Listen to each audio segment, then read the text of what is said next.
welcome. Not salutation, but welcome.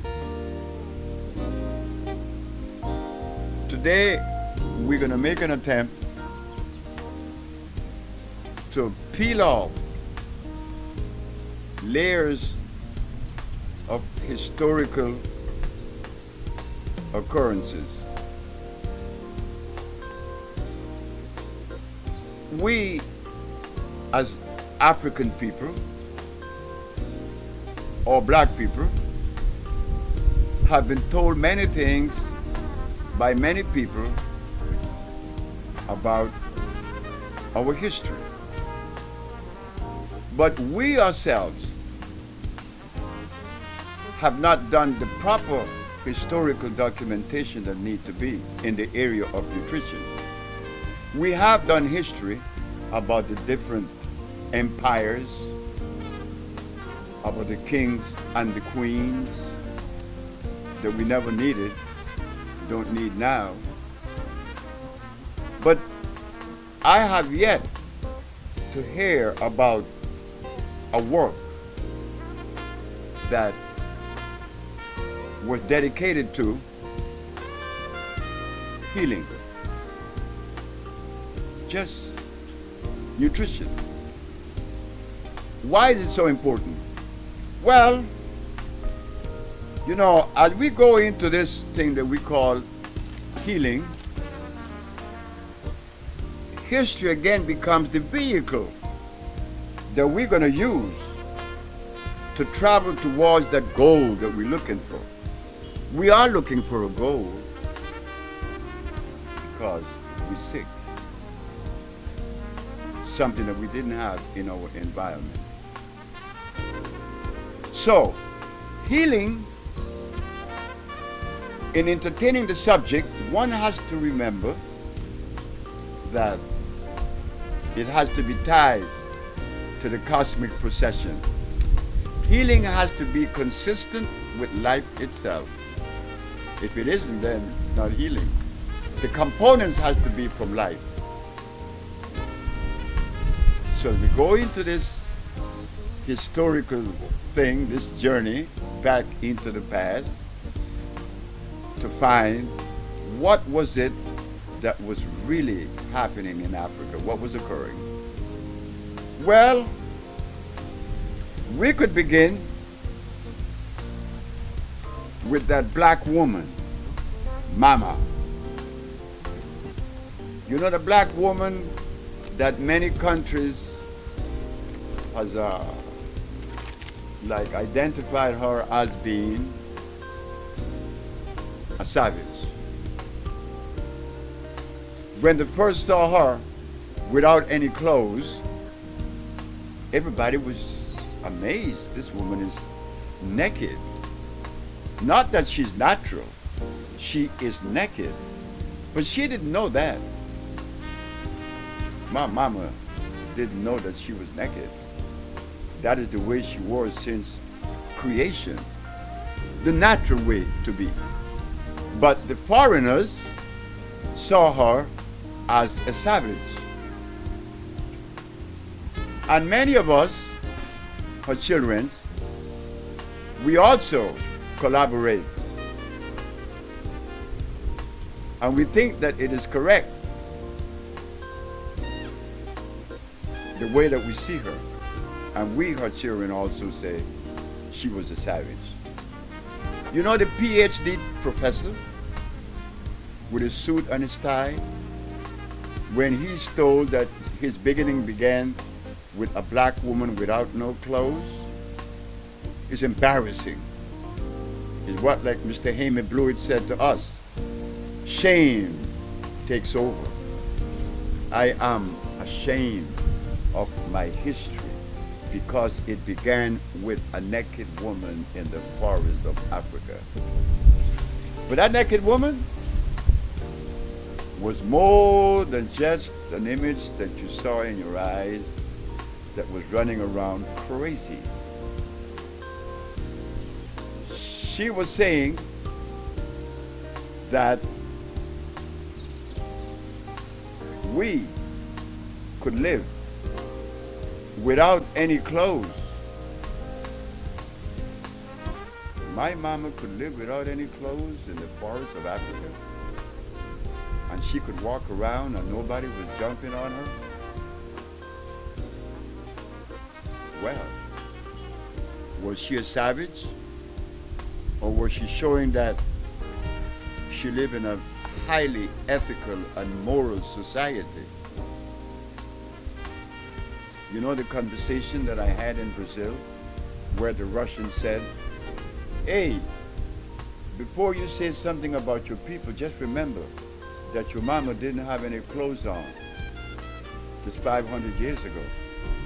I said, but Mladinov, why did you stop without no clothes?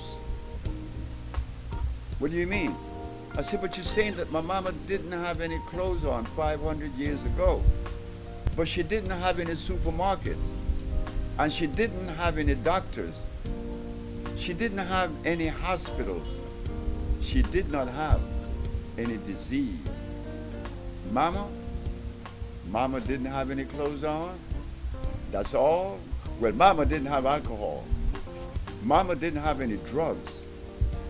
Mama didn't have any money. And by the way,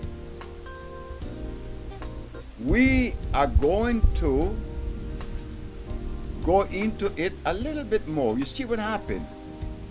Like everything else that's occurring today in this 20th century, we misinterpret. We black people, we have been vulnerable to the research that others has done about our mama. But as we look closer, we find that mama was ethical and moral and shameless. I wish that we could do that now if we think that she was a savage. You tell your woman today to walk the streets without no clothes on and see who is the savage.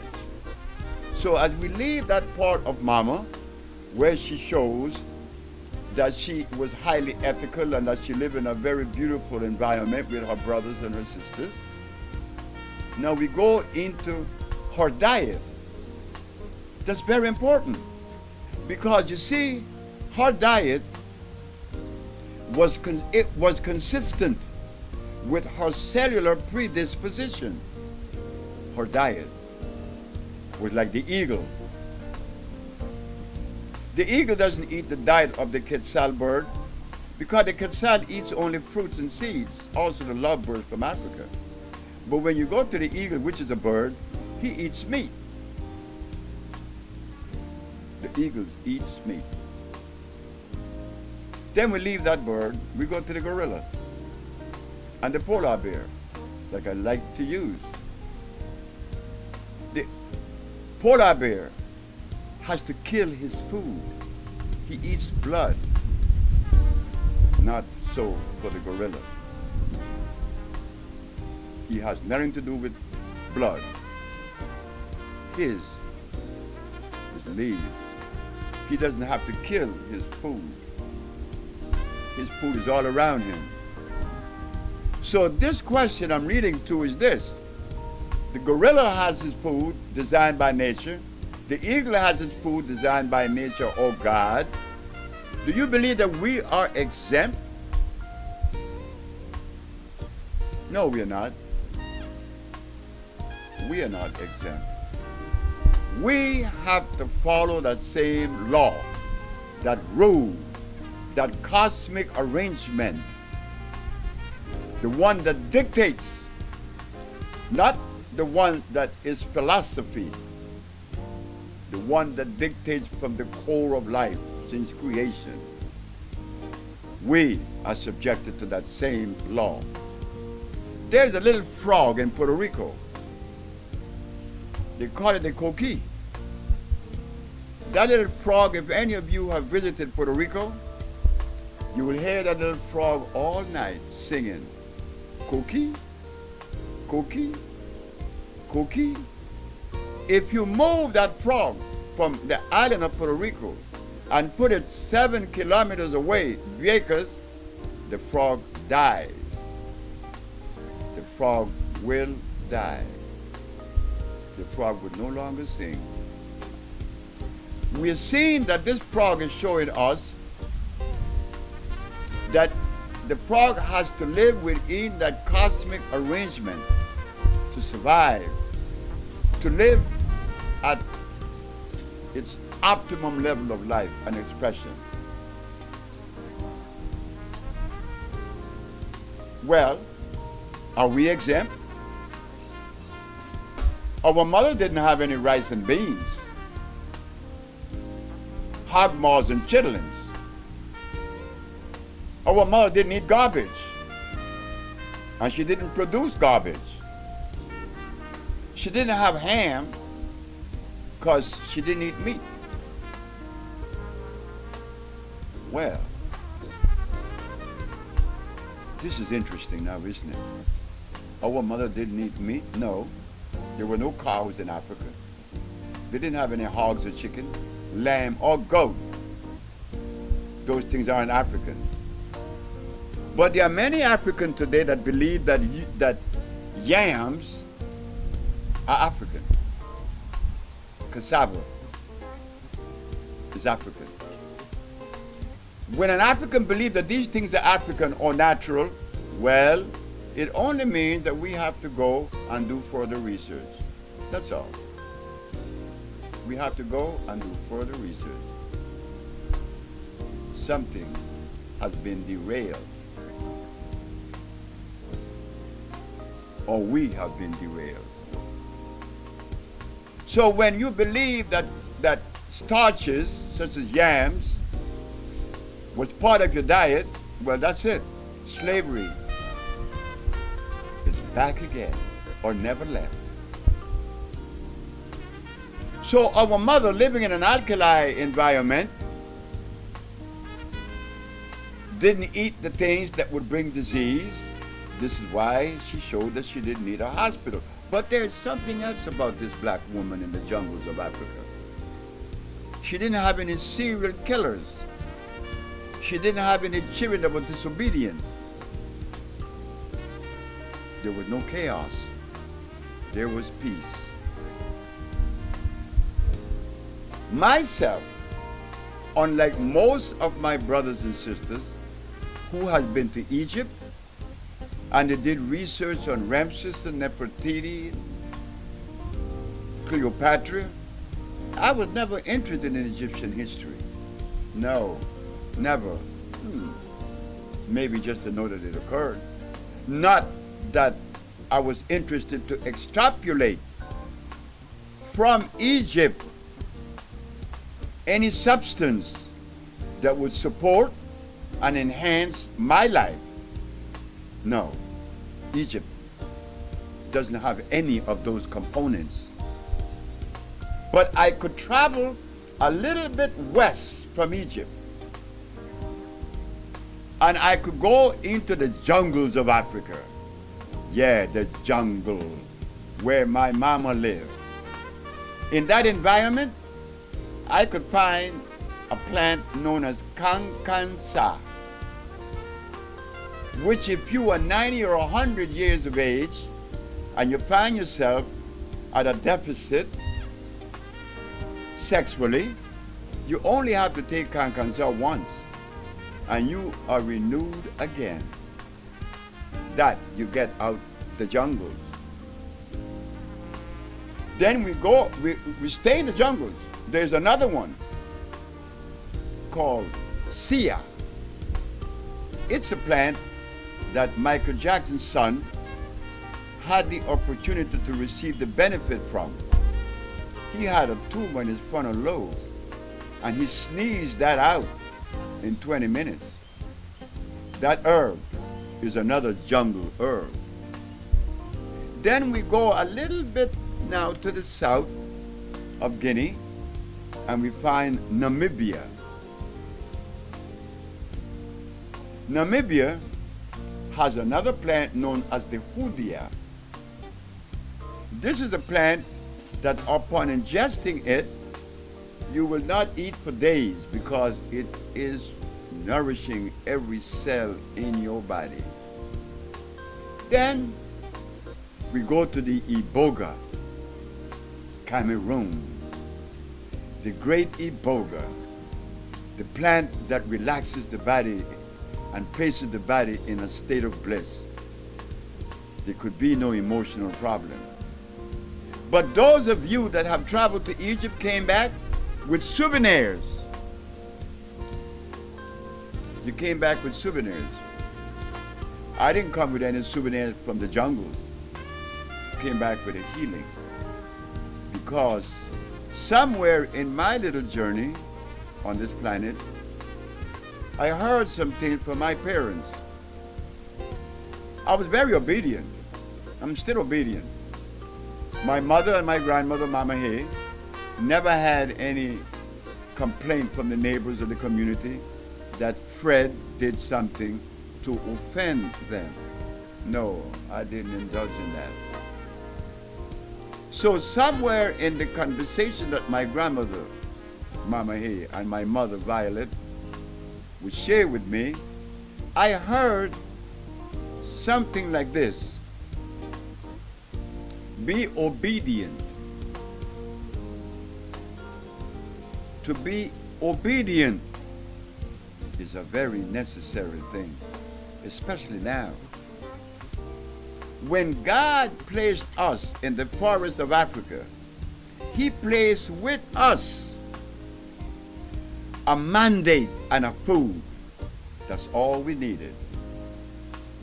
But because today I have been taken away from that natural cosmic arrangement, I need a guru. I need a preacher. I need a leader. That is only showing us we are confused. We need help. We are sick. So in peeling off the layers of history and excavating further, we find that Mama was far from being a savage.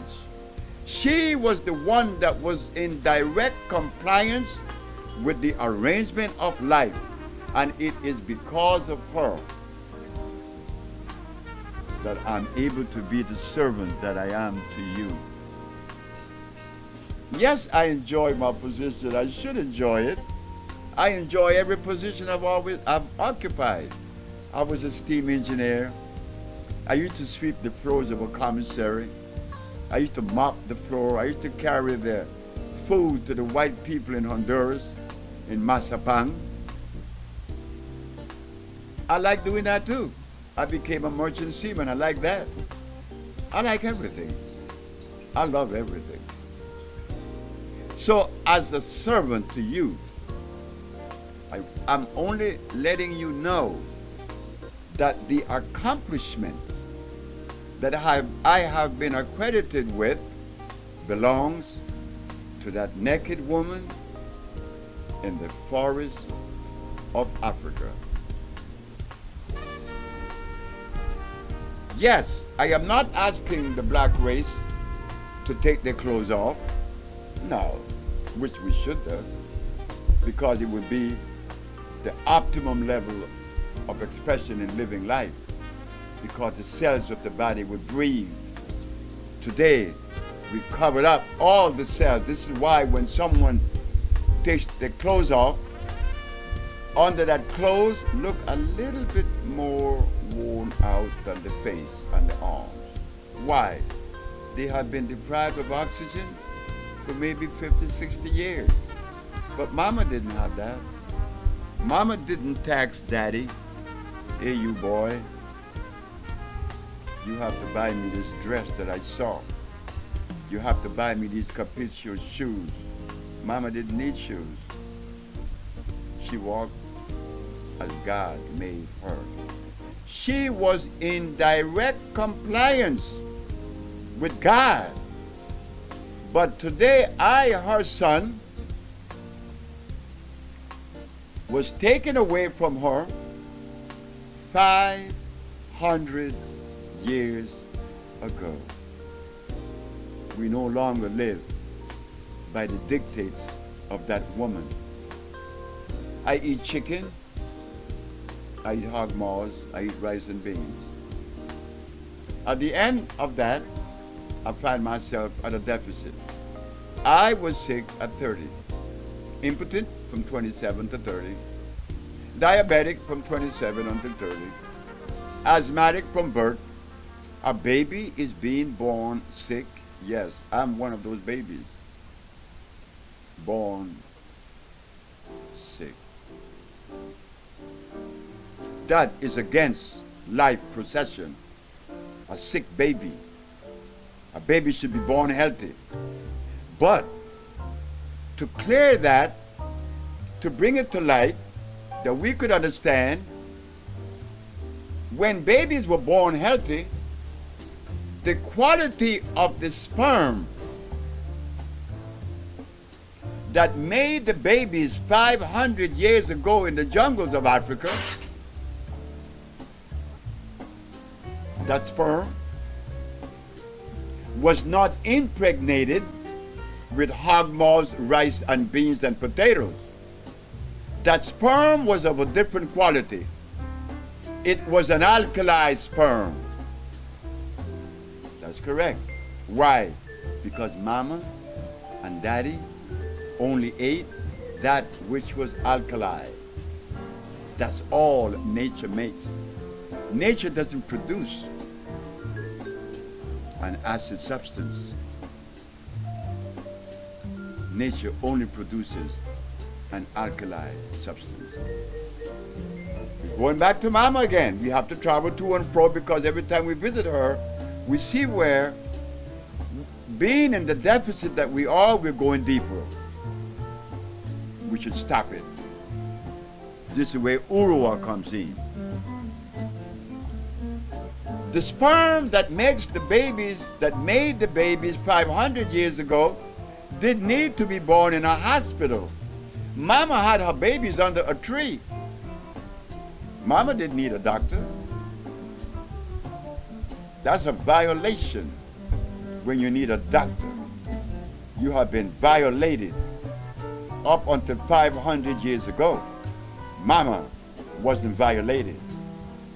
She lived by the laws of life.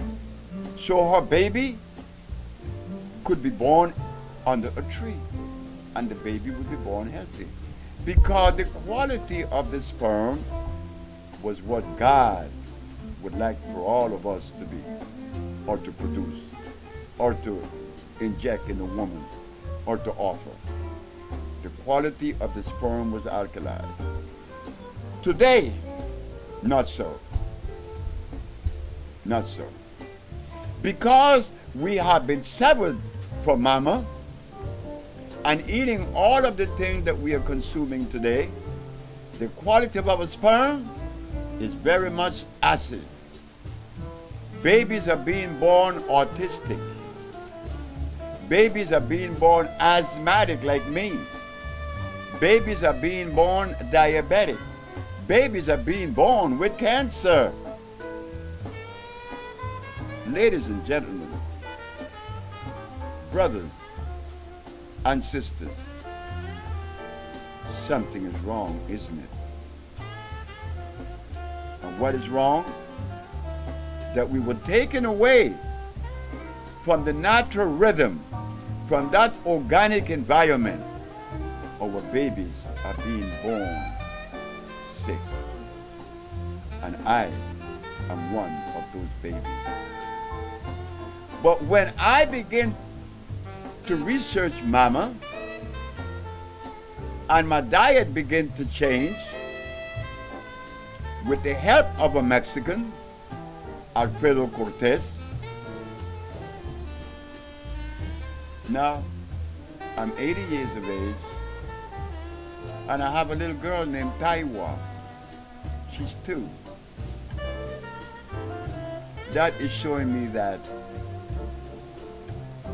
just by revisiting mama a little bit, I was able to accomplish something that I never believed was possible. So now let us not lose focus. that environment that Mama lived within afford her peace. And this is what we are trying to bring to you. An alkali substance. Because when your brother Sebi in 1988 proved to the Supreme Court of New York and to the world, yes, we cure AIDS, we cure diabetes, we cure. We should not be afraid to claim it. It's like Sister Nicole said, that I didn't know, that the black race has been accredited for the cures of diseases. When she said that, it resonated well with me, because it is the truth. If this is true, what prevents our so-called leaders from supporting this entity? We need healing. All of us need healing. What prevents them? The same thing that prevented my brother from recognizing what I was offering him. He passed away 25 years ago, and he was the preacher. I am not a preacher. I am a servant to my community. Not that I wanted to be a servant to my community. I want to be a musician. I want to be like John Coltrane. I want to be like Pharoah Sanders, like Miles, like all Amy Blewett. But no. Nature said, shut your mouth. This is what you have been designed for. But in that design that I recognize, because I find myself in the middle of it, the message I got is that I'm only the messenger of healing. I am not the healer. Yes, like I said, we have reversed the diseases that they said are irreversible. But I am not the healer. It is a woman. Because healing needs a nurturer. Healing needs an understanding of nature. That's not a male. And this is precisely why you will never see a cub following a daddy in the forest. Why? Daddy doesn't have the program of life embedded in his brain. It is mama again. You will never see cubs following daddy. All males and females follow mama, including that lion that the Frenchman said is the king of the jungle. Well, if the lion is the king of the jungle, she must be something better than that, because that lion came out of that lioness. But again, being severed from mama, we take on this philosophical expression. Yeah, that's where the breakdown begins. I cannot live by the dictates of that naked woman in the forest of Africa. I have to live by the dictates of the philosophy of Socrates and Plato, Diogenes, John Stuart Mills, Spinoza. All these people I am supposed to know about. Why? I don't know. But I have been led there, and my friends would use that against me because I haven't done any research in the area of philosophy, because I'm not interested in philosophy then nor now. I am interested in life. Philosophy doesn't afford or offer any substance that you could add to the sequence or the arrangement of life. It doesn't offer anything. But when you look at the jungles, oh boy, you begin to see mushrooms, alkali plants. Scientifically, they are called phosphates, carbonates, iodides, and bromides. This is what they are called scientifically. That's all we had. A pH of more than 7. And what do I mean? That everything that Mama ate in the mountains of Africa had a pH of 7 plus. That means that is on the alkali side. Today, no longer. I eat -7. I eat garlic, 3.3. I drink cow milk, 6 or 5.5. I eat meats. I eat starches that ranges in the 4. Never 7, not even that. I eat acid food, acid thoughts. Mama, yes, Tupac, you did a good job, Tupac, when you talk about Mama. Mama didn't have toilets. Mama didn't need a toilet. I remember once, brothers and sisters, ladies and gentlemen, there was an argument with me and a professor from UCLA. And this man was trying his endeavor best to show me that the Europeans have to be given credit. We have to give them credit for inventing the toilet. And I looked at Alfred. I said, I must be very wrong. I must be very, very, very mistaken. Because this man is a professor at UCLA.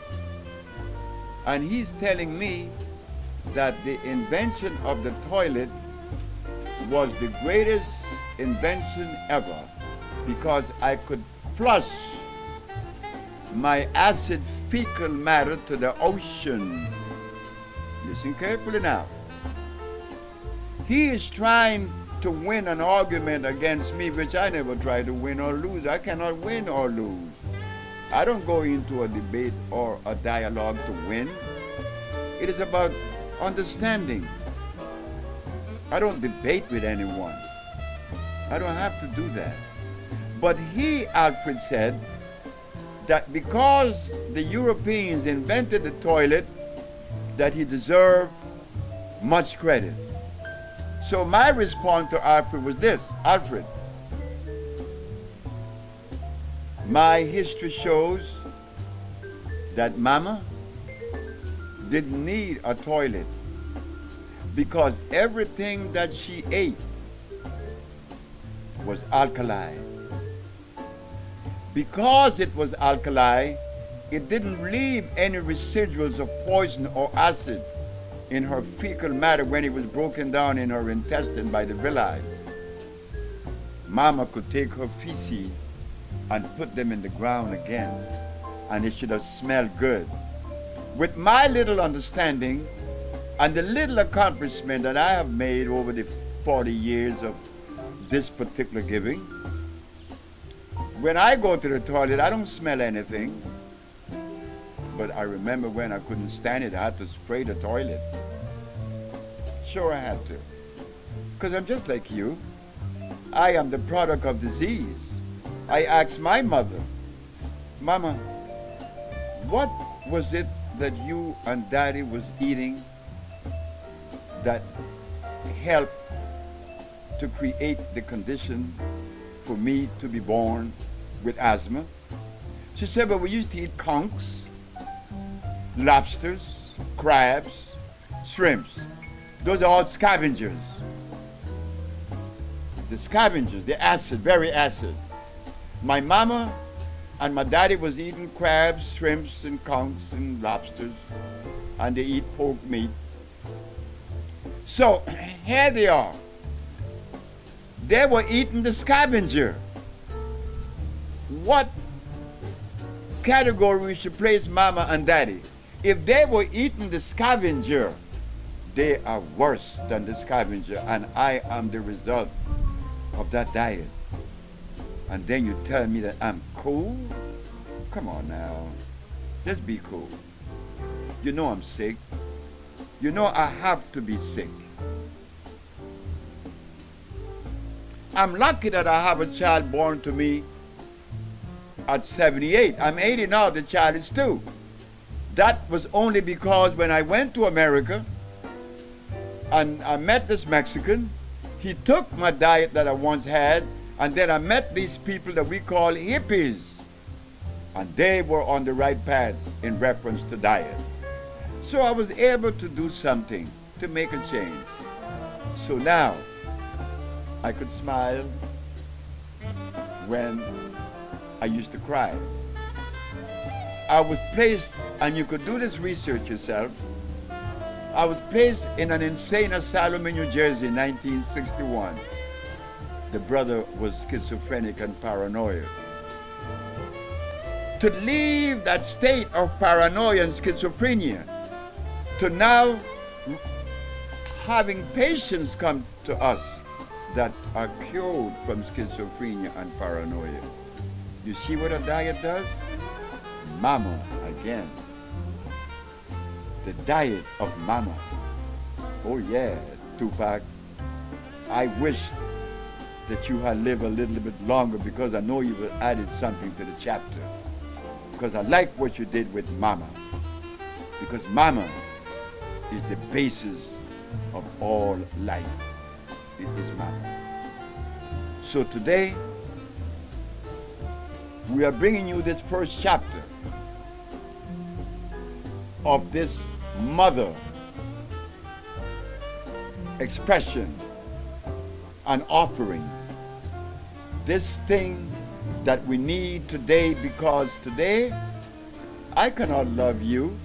How could I love you when I don't even love myself? I blow my brains out. I take pills to take me away because everything is like ugly.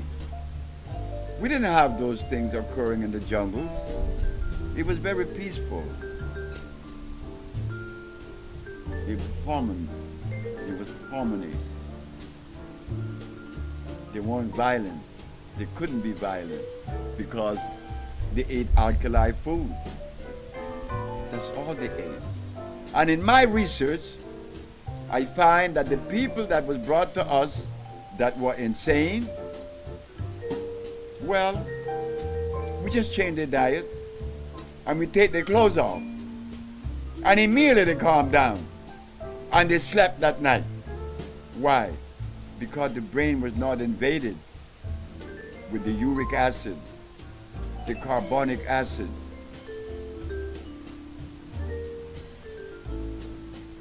No, mama did not have that in her diet. So yes, this is the first chapter. This is the first of a series of lectures that we will bring to you in helping us to see that mama was not a savage. She was in direct compliance with the energies of life, and that she didn't need the guru and the preacher, the Dalai Lama. She didn't need any of those people. Not that they are bad people. She didn't need them because she lived in a harmonious environment. And I believe that at this stage of our journey, in reconstructing that which has been destroyed, we need this dictate.